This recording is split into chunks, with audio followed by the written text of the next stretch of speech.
පටන් ගන්න ඉස්සෙල්ලා පින්වතුන්ලාට ධර්මානුකූලව යමක් මතක් කරලා දෙන්න ඕනේ. මොකද අද දවසේ මේ පින්කමට සම්බන්ධ වෙන්නේ වයස අවුරුදු 15ක් 20ක් අතර උසස් පෙළ විභාගයන්ට සූදානම් වෙන පින්වත් දරු. ඒ නිසා මේ වයසේදී දවසේ පැය 8ක් එක තැනක වාඩි වෙලා සීලයක් තුල හික්මෙනවා කියන කාරණය ලේසි පාසු කාරණයක් නෙමෙයි. මොකද මගේ අතීතයට මං ගියොත් මම අවුරුදු 16 17 18 වෙනකොට කවදාක්වත් මං සීල් සමාදන් වෙලා හිටියේ නැහැ. එකම දවසකවත් මං ඔබලාගේ වයසේ සීල් සමාදන් වෙලා කවදාකවත් නැහැ. මොකද මං ඉගෙන ගත්තේ ක්‍රිස්තියානි පාසලක. ඒ පාසලේ කවදාකවත් එවැනි සීල ව්‍යාපාරයක් තිබිලා නැහැ. ඒ නිසා ඔබලා දක්ෂ විය යුතුයි හිතන්නේ මට වඩා ඔබලා පුණ්‍යවන්තයි කියන කාරණේ. මොකද ඔබලාගේ වයසේදී මං කවදාකවත් සීලයක් තුල හික්මුනේ නැහැ. ඒ නිසා අපේ පින්වත් මහේෂ් පද්මසූරිය ගුරුතුමා ඊ타ත්ම කල්යාණ මිත්‍රභාවයේ මට මතකයි ඊට වසර දෙකකට පෙර ආතුවක් මේ ස්ථානයේම සමත විදර්ශනා ධර්ම දේශනාවක් තමන්ගේ ශිෂ්‍යයන් උදෙසා බොහොම සාර්ථකව සිදු කළා. ඒ නිසා අපේ පින්වත් ගුරුතුමා ඇයි මෙවැනි පින්කමක් පින්වතුන්ලාට සූදානම් කළේ කියන කාරණය මම දකින පැත්තෙන් මම ඔබට මතක් කරලා දෙන්න ඕනේ. බුදුදහම කියන්නේ අපේ තරුණ ප්‍රජාව තුළ විශ්වාසයක් තියෙනවා, දැක්මක් තියෙනවා. බුදුදහම ඔබලාව සීමා කරනවා කියලා. ඔබලාගේ සතුට, ඔබලාගේ විනෝදය, ඔබලාගේ අනාගතය සීලය තුළින්, මෛත්‍රිය තුළින්, සමාධිය තුළින් යම් සීමාවන්ට ලක් කරනවායි කියන මතය තරුණ පින්වතුන්ලා තුළ තියෙනවා. මොකද තරුණ පින්වතුන්ලා නිරතුරුවම කාමච්ඡන්දයන්ට කැමති පිරිසක්. ඔබලාගේ වයසේදී මම කාමච්ඡන්දයන් කියලා බුදුරජාණන් වහන්සේ දේශනා කරන්නේ මේ කාම ලෝකේ ජීවත් වෙන සත්වයින්ගේ යථා ස්වභාවය. මොකද කාම ලෝකය කියන්නේ මේ මානුෂ ලෝකයේ ඇතුළු දිව්‍ය ලෝක 6. එතකොට මේ කාම ලෝකේ ජීවත් වෙන සෑම සත්වයකගේ ස්වභාවය තමයි ඇස, කන, නාසය, දිව, ශරීරය, මනස පිනවීම. කාමච්ඡන්දයෝ කියන්නේ මෙන්න මේ ඉන්ද්‍රියයන් 6 පිනවීමයි. ඒ නිසා ළමා කාලෙදී, තරුණ කාලෙදී අපි හරියම කැමති අපේ මේ ඉන්ද්‍රියයන් 6 අපේ වයසට අදාළව පිනවන්න. ඒ නිසා සමහර විලාවට සීලය කියන අර්ථයට දරුවෝ එච්චර හිතියොමු කරන්නේ නැහැ. මෛත්‍රිය කියන අර්ථයට දරුවෝ එච්චර හිතියොමු කරන්නේ නැහැ. නමුත් ලෞතර බුදුරජාණන් වහන්සේ කොතනකවත් ඔබලාව සීමාවන්ට ලක් කරන්නේ. බුදුරජාණන් වහන්සේ ඔබලාට දේශනා කරන්නේ ඔබලාට පුළුවන් ඉහළින් අධ්‍යාපනය ලබන්න තියෙන සෑම විභාගයක්ම උසස් විදියට සමත් වෙන්න. ඔබට දේශීය වශයෙන් නෙමෙයි, ඔබට විදේශීය වශයෙන් පිටරටවලට ගිහිල්ලා ඔබට ඉගෙන ගන්න පුළුවන් නම්, උපාධි ගන්න පුළුවන් නම් ඒවට යන්න. කොතනකවත් බුදුරජාණන් වහන්සේ ඔබලාගේ අධ්‍යාපනය උදෙසා සීමාවන් පනවලා නැහැ. ඔබලාට යන්න තියෙන ඉහළම තැනට යන්න. ඔබලාට යන්න තියෙන අධ්‍යාපනයෙන් ඉහළම තැනට ගිහිල්ලා ඔබලාට ලබන්න තියෙන ඉහළම වෘත්තිය, ඉහළම ව්‍යාපාරිකයෙක් බවට ඔබලාපත් කරන්න. පත් වෙන්න. බුදුරජාණන් වහන්සේ මහා කරුණාවෙන් ඔබලාට නිදහස දීලා තියෙනවා. කොතනකින්වත් මෙතනින් අධ්‍යාපනය නවතින්න කියලා සීමාවක් බුදුරජාණන් වහන්සේ පනවන්නේ නැහැ පින්වතුනි. ඒ නිසා බුදුරජාණන් වහන්සේගේ ධහම තුල ඔබලාට බුදුරජාණන් වහන්සේ දේශනා කරන්නේ ඉගෙන ගන්න කාලේ ඒ අධ්‍යාපනයේ හිත යොමු කරලා හොඳින් අධ්‍යාපනය ලැබලා ඉහළ වෘත්තිකයෙක් වෙන්න, ඉහළ ව්‍යාපාරිකයෙක් වෙන්න.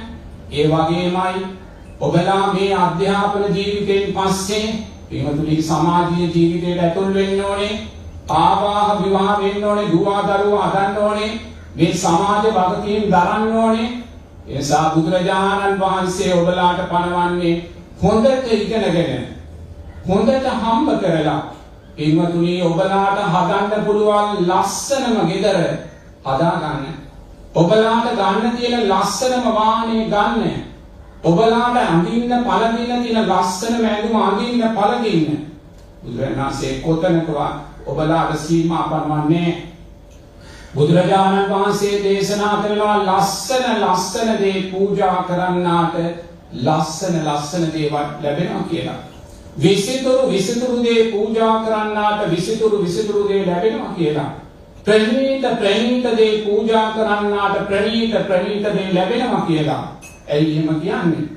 ඔබලා යොමු කරන්නේ ලස්සන දේ පූජා කරලා ලස්සන දේ ලබන්න.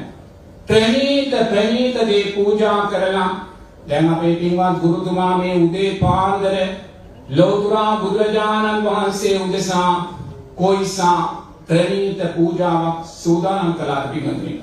ඔබලා එකතු කරගෙන ඒ ප්‍රණීත පූජාවන් තුළින් අපි බලාපොරොත්තු වෙන්නේ මොකද්ද? ප්‍රණීත ප්‍රතිලාභය ඔබට ලබන්නේ.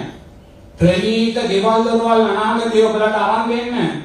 ප්‍රණීත අධ්‍යාපනය, ප්‍රණීත වෘත්තියක් ඔබලට අරන් දෙන්න. ප්‍රණීත ඇඳුම් පැළඳුම් යාන වාහන. පින්වතුනි බුදුරජාණන් වහන්සේ කොතනකවත් ඔබලාව සීමා කරන්නේ. ඒ නිසා කොතනකවත් වැරදි අර්ථයන්ට එන්න එපා. බුදුරජාණන් වහන්සේ මේ බුදුදහම ඔබලාව යම් තැනක සීමා කරනවා, කොටු කරනවා කියලා.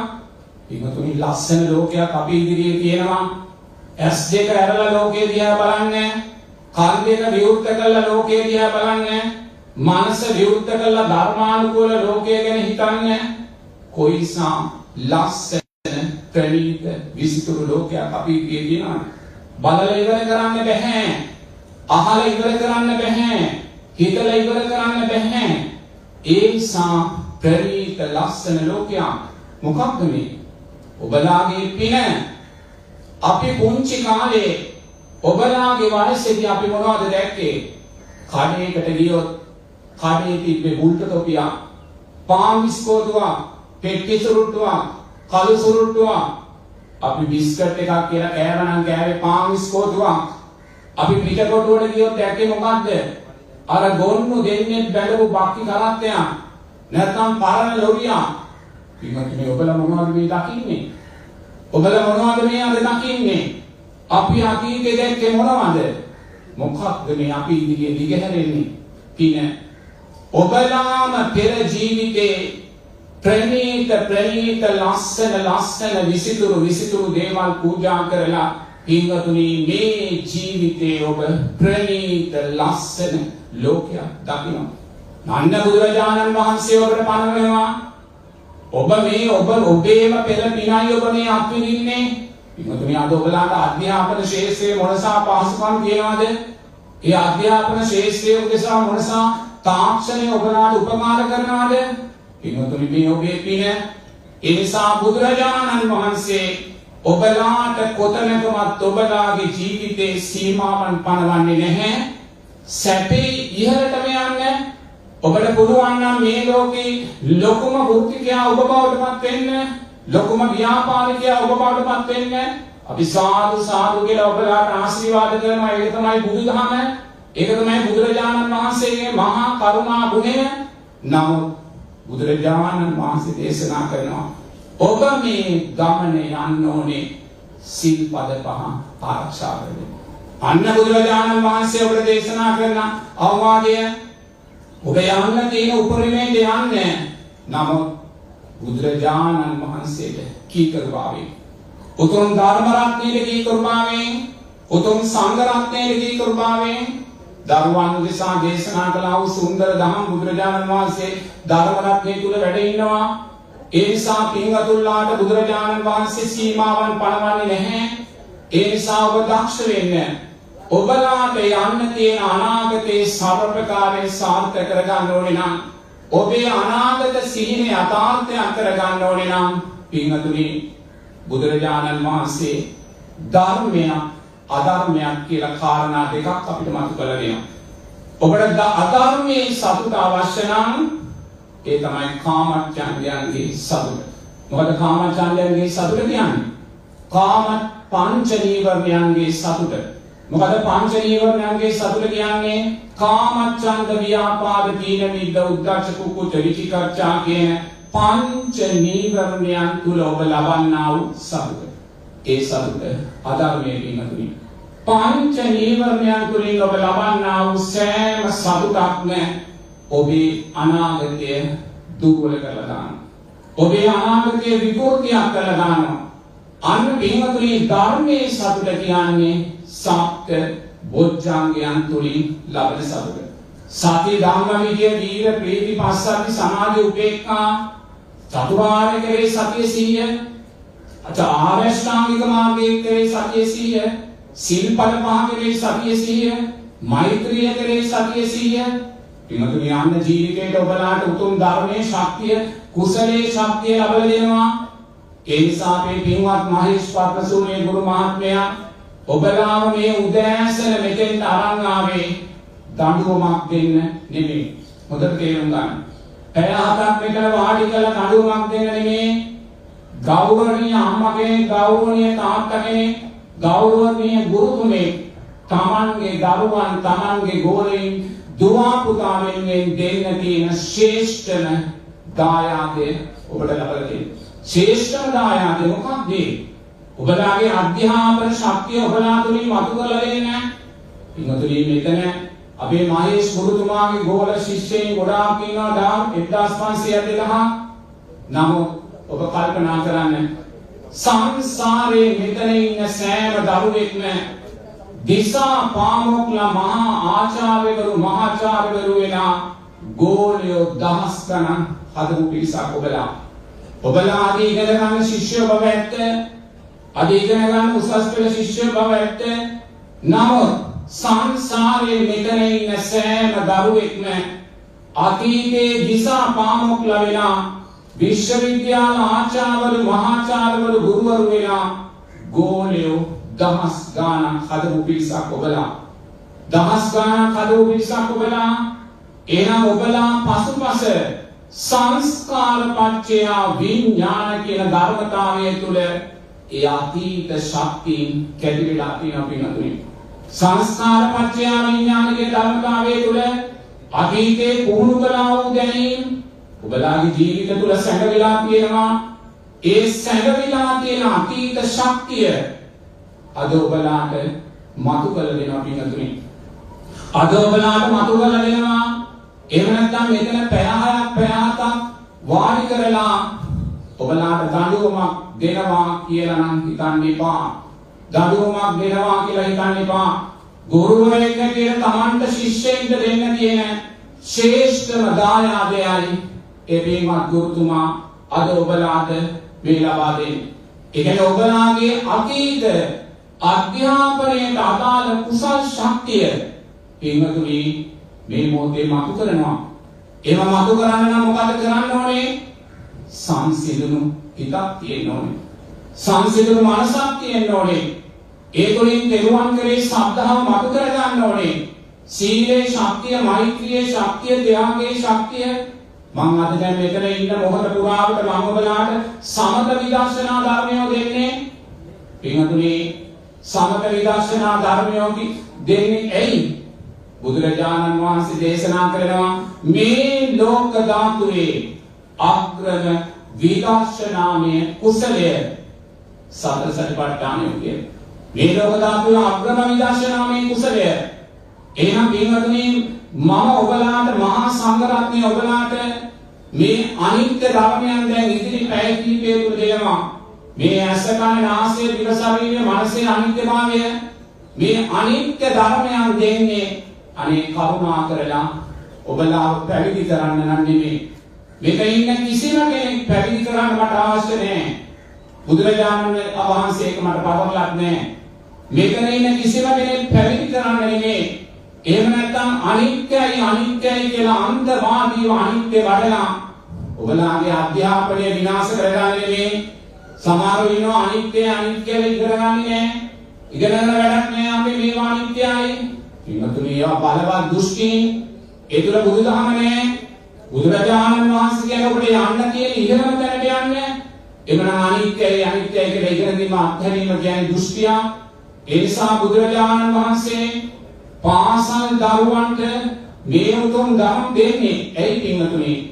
ඔබලාගේ අයෝමය විදර්ශනාමය කුසලයේ ශක්තිමත් කරලා අකුසල් යටපත් කරලා ඔබලා අධ්‍යාපන ශාස්ත්‍රයේ උඩට ගෙනල්ලා ඔබලා අනාගතේ යහපත් පුරවැසියන් බවට පත් වෙන්න. එන්නතු මේ අනිත්‍ය දෙන්නේ ඔබලා මහාන කරන්නේ මේ. එසා කවුරුත් බය වෙන්න එපා අනිත්‍ය වඩන්නේ. ඔබලාගේ අධ්‍යාපනය ශක්තිමත් කරගන්න ඕනේ නම් ඔබලාගේ අනාගතේ ශක්තිමත් කරගන්න ඕනේ නම් ඔබලාගේ යටපත් වෙලා තියෙන කුසල් මතු කරගන්න ඕනේ නම් පින්වතුනි මේ ධර්මයට එන්නේ මේ පැය 6 ගන්න තියෙන ශ්‍රේෂ්ඨම ප්‍රතිලාභය ගන්න. දැන් මම දැක්ක මේ අපේ පින්වත් මහත්මයා සාදු කියලා කියන්නේ කිව්වා. මට නම් කාගේවත් සාදුකාරණක් ඇහුන්නේ නැහැ. මේ මහත්යාගේ හඬ විතරයි ඇහුනේ. ඇයි පින්වතුනි? ඇයි අපි සාදුකාර දුන්නේ නැත්තේ?